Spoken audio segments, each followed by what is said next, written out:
बचा लीजिए, क्या क्या बचाओगे?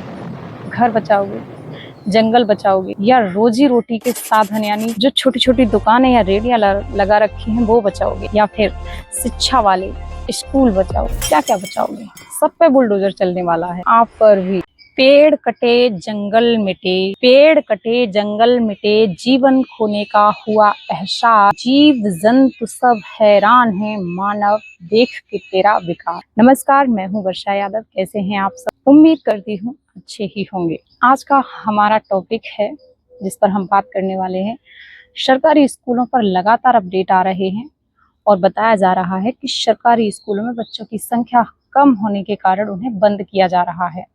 कई जगह से बुलडोजर चलने की भी तस्वीरें सामने आई जो लगातार सरकारी स्कूलों पर चलाई जा रही। मेरा मानना ये है कि अगर छोटे स्कूलों में बच्चों की संख्या कम हुई तो वो बंद किए जा रहे हैं। छोटे स्कूल से बच्चे पढ़कर आगे नहीं जाएंगे तो धीरे धीरे बड़े स्कूल भी बंद ही कर दिए जाएंगे, क्योंकि बच्चे जब शुरुआत में ही नहीं पढ़ेंगे तो आगे 12th 10th कैसे करेंगे? डिग्रियां क्यों लेंगे? उनकी शुरुआत में ही पढ़ाई रोक दी जाएगी। खैर, सरकारी स्कूलों में कोई अमीर बाप का बेटा या बेटी पढ़ने नहीं जाते। वैसे भी सरकारी स्कूलों में ज्यादातर संख्या बेटियों की ही है और बेचारे गरीब और मजदूरों के बच्चे सरकारी स्कूलों में जाते हैं जो शिक्षा उपलब्ध नहीं करा सकते।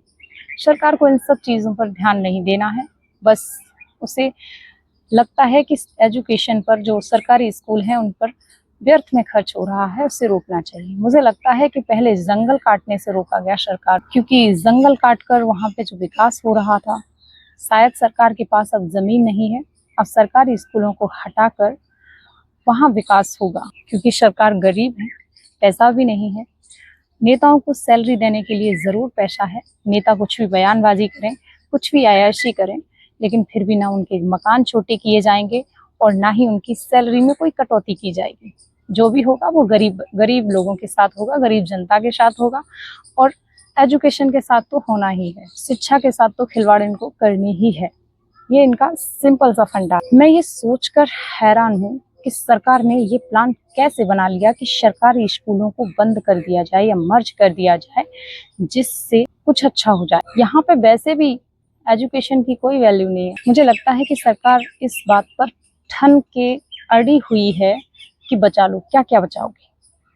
अगर तुम जंगल काटने से रोकोगे तो हम तुम्हारे स्कूलों पर बुलडोजर चलाएंगे, वहां से रोकोगे तो हम तुम्हारे घर पर बुलडोजर चलाएंगे, सब्जियों पर बुलडोजर चलाएंगे, गरीबों की रेडियों पर बुलडोजर चलाएंगे। हम तुम्हें चैन से जीने नहीं देंगे। यानी इस देश में अब गरीब कहीं भी रह नहीं सकता, ना घर पे, ना सड़कों के किनारे रेडियों पे, ना उसके बच्चे स्कूलों में पढ़ सकते हैं। खैर, उन बच्चों की तो बात ही क्या करें जो डिग्रियां लेकर बैठे हैं। यहाँ तो एजुकेशन कक्षा 1 2 3 4 5 वाले बच्चों की भी बंद की जा रही है। ये शायद ही इसलिए किया जा रहा है क्योंकि अनपढ़ रहेगा भारत तो मौन भी रहेगा भारत। क्योंकि लगातार जागरूकता फैल रही है तो लोग प्रदर्शन कर रहे हैं, विरोध में खड़े हो रहे हैं, आवाज उठा रहे हैं, अपने हक की मांग कर रहे हैं। अगर ये अनपढ़ रह जाएंगे तो फिर क्यों आवाज उठाएंगे?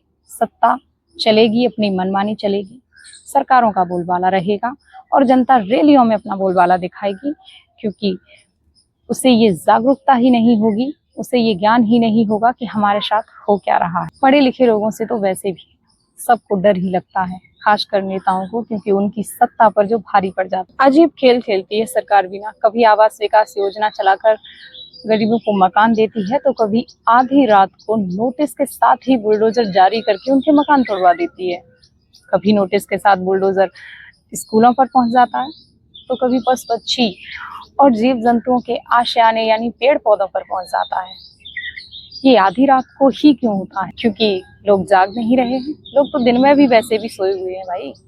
ये हमारा इंडिया है, यहाँ सब सोए ही रहे। जब बुलडोजर छाती पे आ जाता है ना, तब जगते हैं लोग। पहले उन्हें लगता है कि पड़ोसी का घर टूट रहा,